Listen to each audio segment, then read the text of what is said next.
All right, we're live. Good evening. My name is Raimundo Reyes. I'm the host for Community Advisors RSR. I'm a co-host for the show. The co-host for the show is Maria Segari, a contadora Latina, and Eduardo Rodriguez from LULAC District Council 18. Today we have the honor to have Director Jacqueline from Harris County Sheriff's Office. And today we're going to be talking about street vendors and people who have food trucks who sell elotes, paletas, charrones, the good delicious food that you get from whenever you go out, and sometimes they come to your house. And so we know that there's a challenge in the internet, and we see it in California, where there's a challenge where they go out and beat up street vendors and rob them, and just something bad that's happening to to the people who sell this, who are selling the street vendors. And so today we're going to be touching about the subject. And Eduardo, Maria, can you introduce yourselves? Yes, my name is Maria Segari. I'm La Contadora Latina from Houston Tax Professionals. My office, we work directly with the immigrant community. A lot of them don't speak English. A lot of them don't have documents. So I'm being that bridge between the authorities and the community, because they come to us and they ask us all these questions that I'm not able to answer 100%. That's why we have experts here to answer those questions for you. Thank you. Edward? And I'm Eduardo Rodriguez. I am with LULAC here in the Houston area, District 18. We cover about 25 different counties, so we have a pretty wide range of trying to talk to different people. But we like working and having an ability to sit down and talk with the different agencies and different organizations. It's one of our most important assets when dealing with the public, so especially the Hispanic community. So now, if I'm glad that the director is here to share some hopefully words of wisdom and what's going on with the county and how maybe we can look at this and work together and try to get these vendors more safe than they are at the moment, and try to resolve any other issues that may come up as well. If you'd like to go ahead, Director, and then introduce yourself. Oh, good afternoon and good evening. As a matter of fact, to everybody, my name is Director Jacqueline Fortune, and I'm the director with the Community Engagement Division in the Harris County Sheriff's Office. And our esteemed leader is Sheriff Ed Gonzalez. We are the third largest sheriff's office in the country and the largest sheriff's office in the state of Texas. And my particular division is part of our crime prevention unit, our storefront staff, and our exploring program. And one of the things that we try to do is build that bridge between all communities. And we try to offer education to our residents, to our business owners, and anybody that is seeking knowledge and information. We try to make sure that they actually have the tools that they need in order to stay safe in our communities in Harris County. And today, in regards to dealing with the subject that we have today, that's where it comes into partnering with other agencies to communicate, to educate our public even better. So I'm glad to be here, and thank you for inviting me. Okay. Thanks for joining us today. One of the questions that I wanted to ask is, are street vendors able to operate legally here in Houston and Harris County? Pretty much, yes, that they are. We actually have some of our street vendors before COVID hit downtown, outside of our county jail, they would come and set up and have the delicious ice cream and different types of, foods that catered to a multitude of individuals downtown, whether or not it was barbecue or actually tacos, street tacos, that was always a plus. And the fruit sickles and the different things that are out there. So we would have them downtown because we had a different population that would actually come visit their relatives in the county jail. Plus, in some of the areas in unincorporated Harris County, we would see a lot of the vendor trucks that would be out and about and setting up in the different businesses in the different areas. People riding the bicycles, going to different communities. So it just depending on what area that you're in.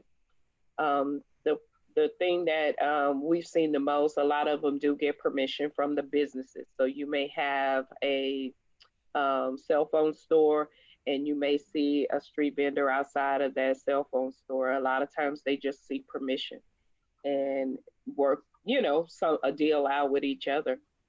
But I'm sure nobody is turning anyone down right now, but it's more of a concern now because of COVID and making sure that things are sanitary, etc. But I have not seen them shut down at all. They're still rolling around the community.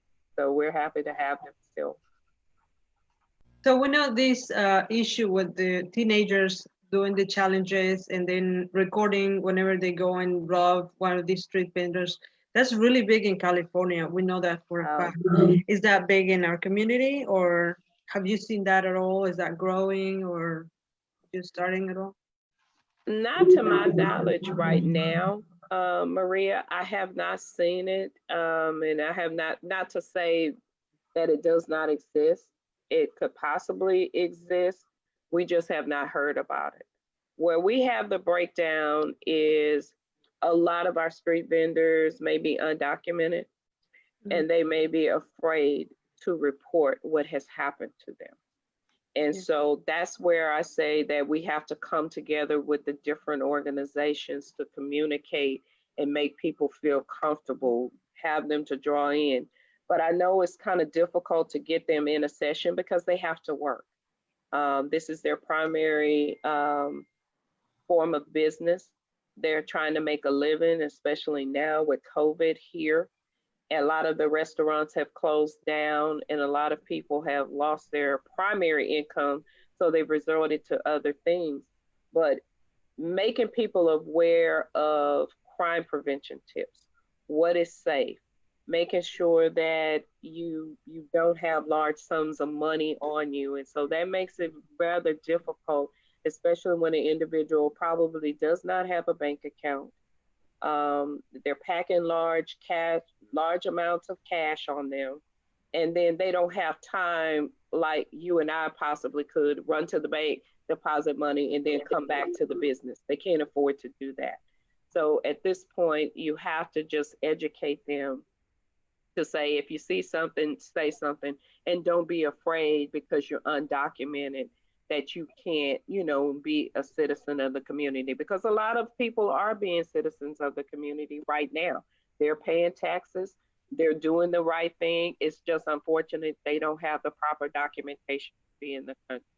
So a lot of people feel that if I say something, they're going to come and pick me up and I'm going to get deported and things of that nature. So that's where the crime starts increasing in the community with our street vendors.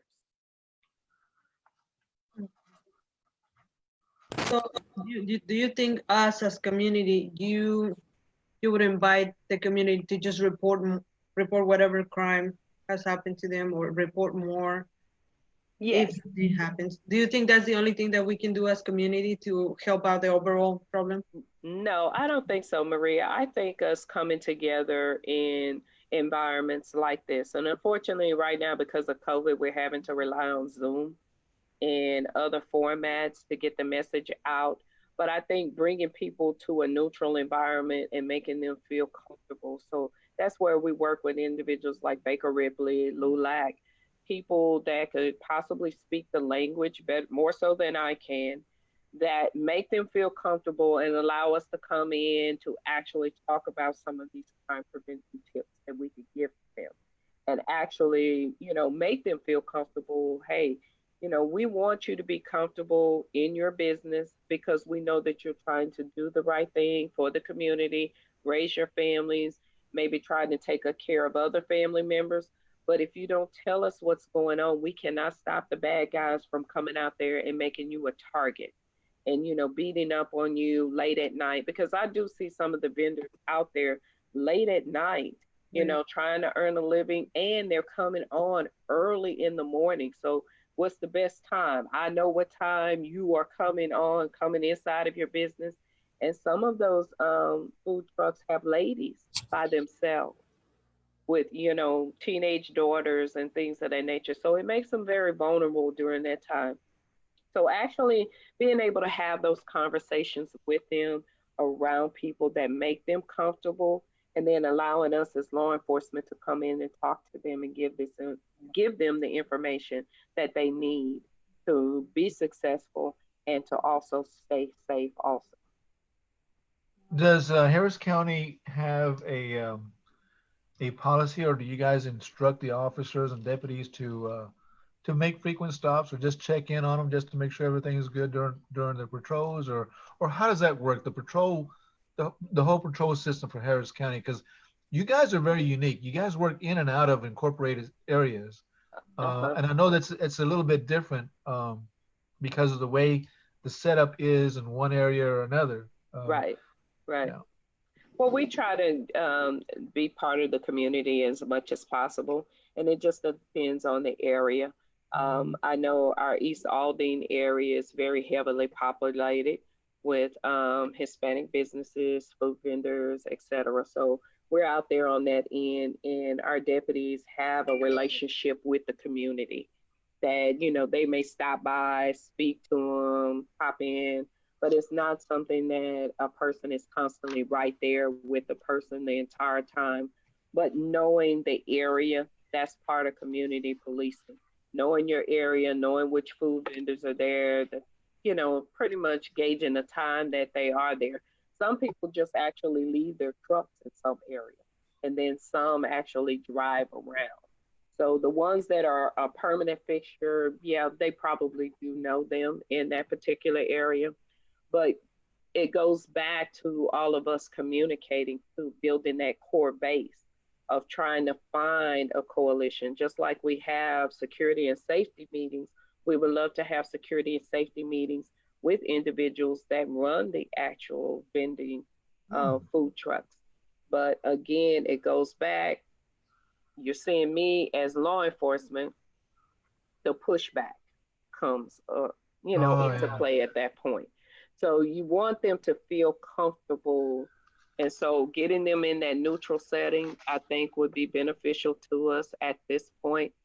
And I'm hoping that they see this right now where we can actually, at some point come together and just offer these classes to them where they're comfortable, they're not near me or anything, and then they will know that they can actually come. I noticed that in the community. Like I said, I talk to a lot of people that has no documents, and sometimes even if they see something, they just don't want to talk to the police.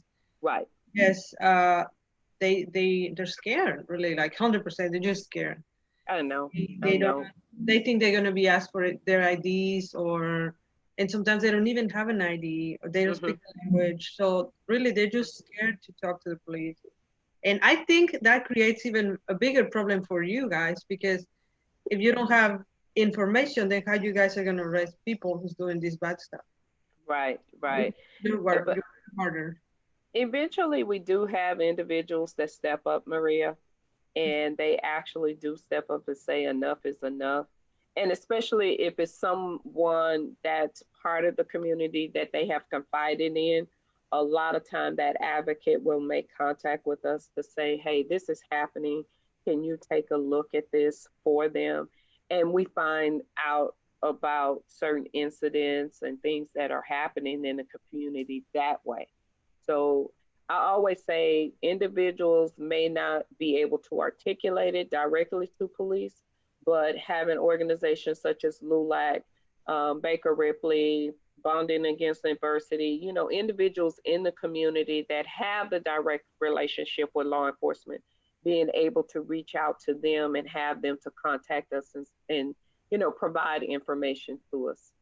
I think that's essential also. Director, let me ask you this as well. One of the things that, based on what we're talking about right now, when they become aware, they being the individuals who may not have documents, when they become aware that they might be able to maybe get some assistance through ICE, because ICE will work with you if you happen to be a victim. I know that the county used to have actually the only officer authorized to sign what are called the Form I 918s, which is the U visa deal for the Mhm. victims. I don't know if you guys still have that. I know that the last time that I talked to her, it was a female. I can't remember her name right offhand. I know she was married to Lieutenant Monahan. I Yeah, know that. Teresa, she has Teresa, yes, yes, yes. yes. And I don't know how that's working now with all of the Yeah, different laws, right. but it used to be if you did cooperate, yes, you could get that signed. But I'm not sure. I can get an answer for you, but I'm not sure how that's working right now.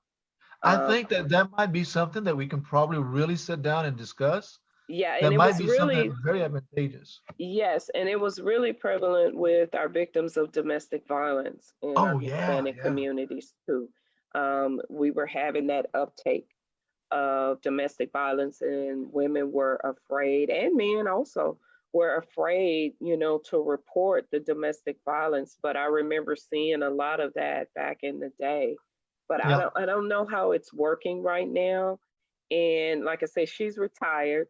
So I would have to reach out to that end. But that's another thing also that people can be aware of, but I just don't know how it's working Yeah, I think that might be something that's important because I know that when I dealt with her on another case, I was going through a case through Pasadena, and I now. found out she was the only one authorized to sign for the Mhm. entire county, and I was a bit taken aback, really, Mhm. because when I Mhm. was in ICE, I know that we worked really hard to make sure that every department had someone trained to do that, Right. or we would assist them in doing that.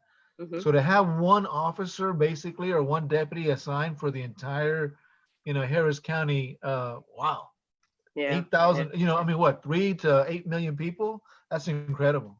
Well, we had her, but I think it was other individuals that were working with her too. So she wasn't the only one there, but I think probably she was the primary person that worked with the victims and made sure that all the paperwork was documented during Yeah, that time. Yeah. yeah. I just I don't think know that how would it's be, working now.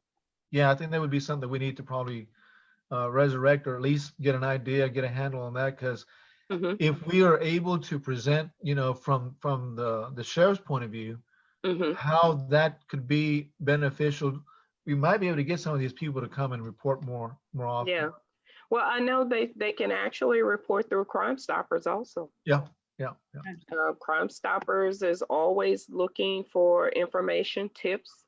And like I said, the community is the community, whether you're documented or undocumented. You live here, we all want to be safe and we want everyone to be safe. So the more information that we can get in, I mean, whether it's straightforward of law enforcement coming straight to your house or you calling us and actually being anonymous and providing the information. Any information that we can utilize to take the crooks off the street, the more the better. And I think individuals need to understand that because you can call 911 and give information. You can call over to, if you know about homicides, robberies, or anything, you can call over and give information. People are looking for that. And especially our investigators are definitely looking for the information. But it goes back to the elephant in the room. yeah. I'm undocumented. You're gonna come and pick me up. And I could tell you, my heart goes out because I see the guys that are out here a lot of times, they're not street vendors, but they're actually the landscaping businesses. Those guys Oh are yeah, packing large amount of cash also, yeah. and they're going from yard to yard to yard to yard. And imagine if somebody attacked them. That's a whole day that they have been out there working all day, Wow. and their money is gone.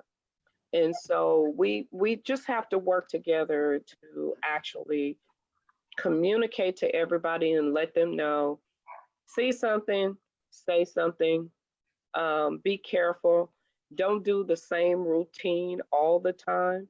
If you know that you go to the same, you have the same clients every day or every other day, change up the route that you take, change the time that you actually show up to work.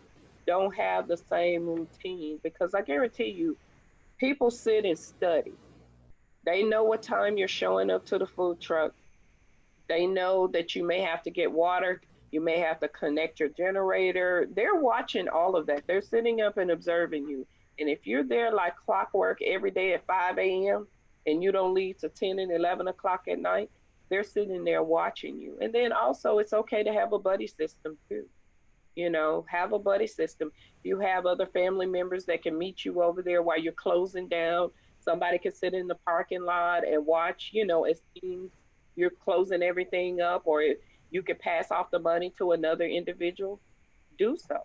But that goes back to having that crime prevention information where you actually sit down with us and have someone speak to you in regards to it. Excellent. Good information. Great. Yeah. I also have a few others that have also reached out to us in the past, and they were having some information that they wanted to share. We actually, it's a story. Every year through the sheriff's office, we always provide turkey dinners during the holiday time. And I think when the issues started happening with DACA, all of a sudden, you know, we had beautiful turkey baskets. We had everything. We were just passing them out to the community. And it was garnered to our Hispanic community. And I'll tell you, the family showed up with 20 people at one time. And they came to me, they said, Director, we got like 20 people in one family here right now. And you want to know why? They were scared. They thought it was a scam that we were running, getting them to come up to the station to pick up their turkey dinners. And they thought we were going to take the family into custody. And Wow. my heart just went out the door. And I'm like, no, this is for you. Take it and go home. And you should have seen the relief once they really saw that we were actually giving them food, not asking questions or anything like that. They were like, oh, well, thank you. And this was before COVID. And so we had to sit there and explain. I had to get some Hispanic officers to come in and actually explain to them, no, nobody is being deported today. And we had to go down the line and start telling people this because they were afraid. Yeah. You know, so imagine if you're afraid to go get food for the holidays and you're out here working, making, you know, minimum wage, and then somebody robs you, they're not going to say anything. You know what I'm saying? They're not going to say anything at all. And that just breaks my heart, you know. It happens like that. It's just an overall fear in our community to talk to authorities in general. Mhm. I try the community to deal with the IRS. So Right. whenever they get letters from the IRS, people Mhm. come to my office crying like Right. really bad happens. Because they can't read the letter and it just says like this year what was news that the IRS was trying to verify their identity. Right. Right. So, oh my God, you should have seen. Like, I receive a lot of cases. People like, oh my God, they know where I am. They know that They're they have. coming for me. Right. Like, Well, no, we not even at all. It's not the case. Or, you know, it's just people are scared about to talk to anybody, like sheriff's yeah. department, the police, and the IRS, et cetera, et cetera. Mhm. It's just miscommunication. They don't understand how it works. Well, that's where I said, you know, we've got to formulate a way where we can get people to a platform, you know, in front of a platform, because we do have a lot of scams. Oh They're yeah. happening to people in all communities. And I know you hear about the ones where they call you up and say, I need for you to go get 10 iTunes gift cards with $100 each. And I need for you to call me back, or the sheriff's office is issuing you a warrant for your arrest.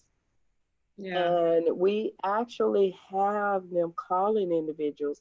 Now, I don't know if they started speaking in Spanish and doing it. I'm pretty sure they are, because we have people that will come up and say, hey, I went and bought the cards and I gave them the number off the back of the cards, and they've just swindled them out of thousands of dollars.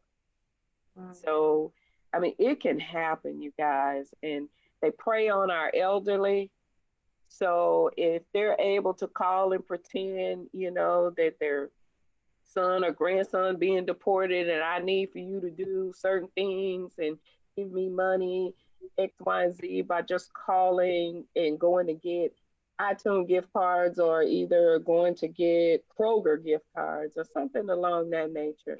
It's a scam and we need to let people know about it, but it's so hard because a lot of people are afraid to come to our safety meetings because you say, is law enforcement going to be there and they think that we're going to take people into custody, but that's not it. We want people to be informed about what's going on in the community. Exactly. Definitely. I wanted to ask, how does the sheriff department have to monitor all the social media that whenever there's like crimes happening? Yes, we actually have a Spanish Facebook and Twitter. And so you actually could go out there and our social media specialist, Miss Bueno, she does an excellent job of putting information out there in Spanish for our community. And so I think having platforms like this, working with Telemundo to have us on, because people will turn on the TV. If they don't have to have us right there at the location, they'll turn on the TV and pay attention to what we have to say if we communicate all of the information out to everybody. So we do have that. Is the Harris County? Harris County Sheriff's Office. Mhm. Harris County Sheriff's Office. And then just look for the Spanish version of it. Okay. Yeah. And it's on Twitter also. And so she does pump information out in English and Spanish, and especially right now, trying to get information out to the community about the hurricanes, the storms, and things of that nature. And she shares information about what's going on at the sheriff's office. Speaking of the hurricane, isn't there a website, Harris Ready or something like that? Yes, Ready Harris. Ready Harris. Yes. Ready Harris. And it's in English. Judge Hidalgo is very good about having that information out there too. And you notice that even when she is doing her press conferences, she switches over and actually speaks in Spanish to individuals so they can understand. And we do the best that we can of trying to get the information out there. We just want everybody informed as much as possible. We've even started reaching out to our Vietnamese. I have a deputy that speaks Vietnamese and actually does a radio show. So we talk about a lot of the frauds and scams that affect the Vietnamese community. So all of our immigrant communities we're trying to reach out to, because everybody is having the same issue. People are preying upon them because they think that they have a lot of money. And they're preying up on our Hispanic, Latino, because they know that they're afraid to go to law enforcement. You don't have documentation. So it's prone to be out there. So I guess we can tell the public who is listening to us, don't be afraid to communicate with officers.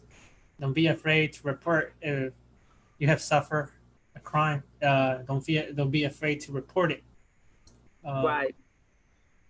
Definitely. You definitely don't want to be afraid to do it. And a lot of times we've gone to scenes, even, when I worked back in the day, you would go to the scene, the kids would have to translate, everything that was happening during the crime.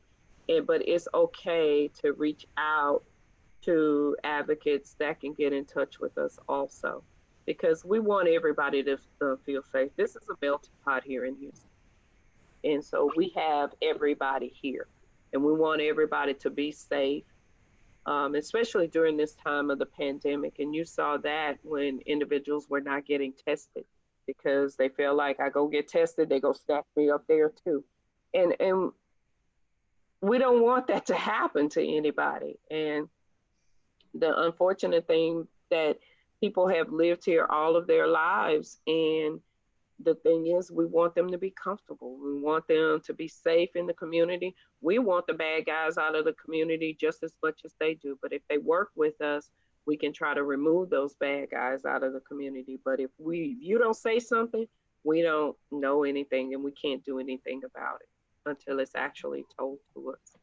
That's why we have to formulate together and band together and try to, get this taken care of in our communities. But our street vendors, I'm telling you, I had the best tacos when I do, and my best snow cones, actually, in the community and stuff when I'm out there. And they tend to feed me, especially around National Night Out.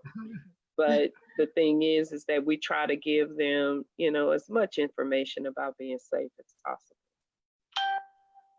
Definitely. I know probably right now it's harder for you guys because there's so many stuff that's negative about the police right now, police enforcement in general. The community is more like scared to even talk to some police officers. So I have a question here. This gentleman asked if he reports like abuse from a woman, is he going to be taken seriously the same way a woman would? Yeah. Domestic violence. Yes, sir. Yes, you are. It's a question from one of our. I know, and a lot of men, they have a misconception that only women can report abuse, but there are a lot of men that are abused also. So yes, you can call in and make your report or call a unit out to your house if it is happening to you. Yes, we do. It is okay for you to make a report. Okay. So can I ask you about, since there's hurricanes and the weather, is the sheriff's department already prepared for that? Can you give us some? Yes, sir, we are prepared. I don't know if you saw recently, we've since Harvey hit, we invested in more boats, more high water rescue vehicles. We are more prepared now than we were when Harvey actually hit. And as you saw during that time, it was a little different. We had to rely on a lot more from citizens in our community and people banding together, but we have a lot more resources. That's not to say that we still will not seek help from our community, but as far as an agency now, we have more equipment now geared for any type of rescues of that nature if we ever had to do that again. The unfortunate thing right now is we're in a pandemic. Yeah. So we have to get individuals prepared that, hurricane preparedness kits is essential. And especially in all of our communities now, if you know that your area is prone to flooding, you should have a kit already prepared, one for your home, one in case you have to be rescued. So, and we did do an event a couple of weeks ago where we talked about this, having a gallon of water for each person in your household, for your pets, having the non-perishable items, flashlights, everything that you need to survive at your home for at least 7 days. Now, I know that's kind of difficult because we're in a pandemic, people have lost their jobs, but it's good to have some items there just in case you have to stay in your house. If you do have to evacuate, utilizing a Ziploc bag for your important documents, medication, and try to contain it to that one Ziploc bag. Just note that you can't bring the whole house when it's time to evacuate. When we say we have to go, it's time for us to go. And if we tell you to evacuate, go ahead and evacuate. Because if you do not, what happens is you put your life in danger, you put the lives of the first responders in danger also of having to come back in to pull you out. And then sometimes if it's at night, they may not be able to get to you at night. So it's very crucial to pay attention to everything that you're listening to on, whether it's on social media, whether it's on TV or the radio. Make sure you have some type of communication going that you're listening to and have a game plan ready. All right. Thank you so much for joining us today. If Maria or Eduardo has any questions Well, I just have the same comment I had earlier when we had Chief Lozano. Like, I'm so proud that the girls are empowered. Girl power, yes, from Precinct 6, my friend. Yes, Yay. Keisha's there. Yes, awesome. Okay, guys, we're sorry, but they said 2020. 2020 was for the women, okay? But no, I think, there are several coalitions. We have the East Side Coalition that works together to address crime in the community. We have East Aldine that addresses crime in the community. A lot of the communities are banding together to just formulate groups that actually communicate information out to people. And I think the more that a community is educated, the better off that we will be. Nothing is a secret when it comes to people staying safe. So I think these type of forums here are essential. I would like to see more where I can bring some Latino officers on that could actually speak in Spanish to actually really communicate some of this crime prevention information out to people. And we try to get more things translated for people to read. But I think this is a great platform, and I do thank you guys for having me on tonight. It's allowed me to meet some of you and to formulate a relationship, because that's what community is formulating relationships. If we don't have relationships, we're not going to get anywhere. We won't solve any problems. And the more that we talk and communicate with each other, the more so that we can actually solve issues that affect our community. And one more thing, we got to make sure we listen. Well, that too. Yes. Yes. Got to listen. Got to hear. Gotta listen and be advocates for those that feel that they cannot articulate to law enforcement. We have to advocate for them also. Because I tell any and everybody, you have people, and people don't realize that sometimes they say, well, you could just go ahead and make a complaint to the, sheriff's office, things of that nature. You could come in and write the complaint. Sometimes you don't realize people can't read. Yes. Yeah. Oh yeah, there's a lot of They can't read, and there's certain things that they don't understand and can't comprehend. So that's where they have to rely on individuals such as you, Eduardo, to come in and speak for them, for the simple fact they feel like, okay, if I walk in there, they're not going to take me seriously. They don't understand anything that I'm talking about. And then they'll just walk away. They get frustrated and walk away. I have about 4 or 5 cases that I'm working like that right now for Right. LULAC. Yes. Right. And so they have to be comfortable in seeking out community resources and understanding that not everybody is looking for your documentation papers. If you're sick, go and seek help. Okay, don't be afraid to come and seek help. If you need food, there are food events that are going on all over the city that are distributing non-perishable food items that are out there in the community. It is for you. Come, get the food. Don't be afraid to show up, to ask for help, because the help is there.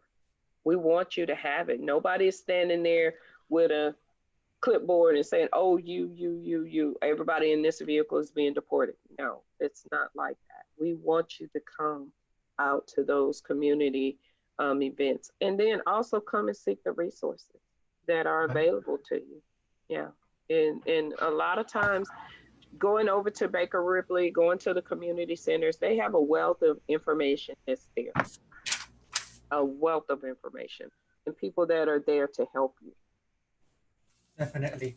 So it was an honor to have you on the show, to have you here in the Zoom meeting, and we'll be happy to have you on another show and more information Zoom meetings. To have you, well, let me know, and definitely I will get my deputies from the department. Anything that you want to talk about and know, we can actually tell you about things going in jail, and if we're able to get sheriff on here, we'll get sheriff on here also. Right, he awesome. loves talking to the community. I know you guys are seeing him all over all the time, and everybody's always asking, Sheriff, do you ever sleep? And he's like, yeah, I'm everywhere. And the next thing you know, it's 3 o'clock in the morning and he's out on the scene. It's like, where did he go? You were just over here. you know, at 10 o'clock and he's out on the scene at 3 in the morning. But he cares about people, Yeah. people's well-being, and I do too. And I mean, and it's all walks of life for me because I'm all over the county, and so it could be people of higher income to no income. You know, I'm out here representing everybody, and because everybody needs help right now. The pandemic has set in so that um, people are just desperate for things, and you will have an increase. But if people are jumping on people so they can film, we need to know about that. We definitely need to know about that. We don't want that to be all on the news media and to say that Harris County or either the Houston police or any of our law enforcement agencies in the city did not know something like that was happening and that we were allowing it to happen and not even address the issue. But I think Right. the more that we communicate with our communities and let them know that, yes, we want to put those bad guys in jail, yeah, that's what we want to do. So I Definitely. appreciate you guys. Thank you very much. Such an Yeah, honor. thank you. All right. Awesome. Thank you. Thank you for being on the show.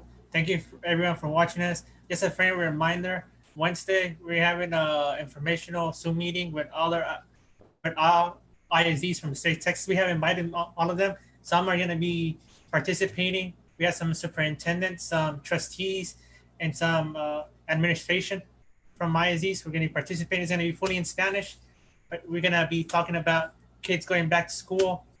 We know there's a pandemic, so there's a lot of questions that the public has. Is going to be fully in Spanish. Please join us Wednesday, August 26th at 7 p.m. All right. Thank you, everyone.